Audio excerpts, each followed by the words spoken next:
माँ का आखिरी खत। कहानी। रात के 12 बजे बज चुके थे। माँ कभी दरवाजे की तरफ देखती तो कभी एक नज़र घड़ी की तरफ। माँ की आंखों में और चेहरे पर चिंता साफ नजर आ रही थी। थोड़ी ही देर में दरवाजे की घंटी बजी। माँ ने काफी तेजी से दरवाजा खोला और सामने बेटे विक्रम और बहू मान्यता को देखकर पूछा, इतनी देर क्यों हो गई? मैं कब से तुम्हारी राह देख रही थी। माँ, मैं अब छोटा नहीं हूँ, तुम मेरी चिंता मत किया करो। विक्रम घर के अंदर प्रवेश करते हुए बोला। बेटा कितना भी बड़ा हो जाए माँ के लिए छोटा ही रहता है। चलो छोड़ो, हाथ पैर धो लो, मैं तुम्हारे लिए खाना लगा देती हूँ, माँ ने दरवाजा बंद करते हुए कहा।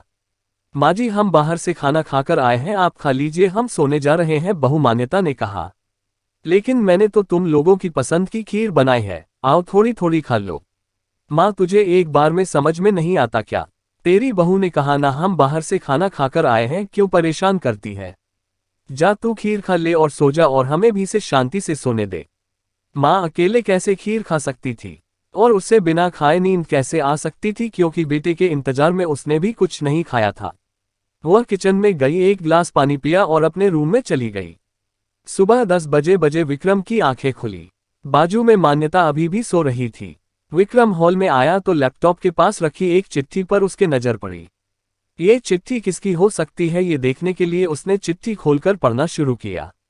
मेरे लाल, तू सोच रहा होगा कि एक ही घर में रहते हुए ये चिट्ठी क्यों? मैं तुम्हें बोलकर भी ये बात बता सकती थी। हाँ, बता सकती थी अगर तू मेरी बातें सुनना चाहता तो।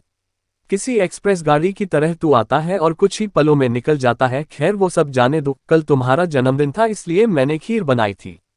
सोचा कम से कम आज के दिन साथ में बैठकर खाना खाएंगे।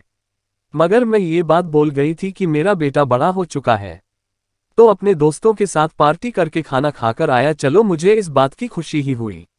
मेरी दवाइयाँ खत्म हो गई हैं, मैंने कुछ दिनों पहले तुझे दवाई की एक चिट्ठी दी थी।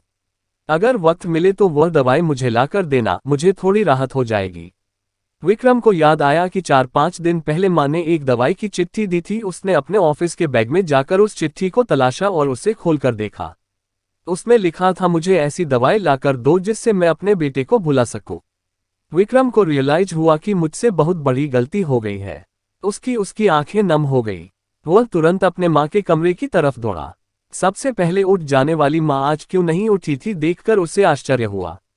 उसने माँ को उठाने की काफी कोशिश की, लेकिन माँ एक गहरी नींद में सो चुकी थी। विक्रम के पास फूट फूट कर रोने के अलावा और कोई चारा नहीं बचा। दोस्तों, ये कहने की जरूरत नहीं है कि माँ बाप जीवन में कितने मूल्यवान है। उनके रहते हुए ही उनकी सेवा करो, उनसे प्यार करो। वह चले जाएंगे तो कुछ नहीं कर पाओगे।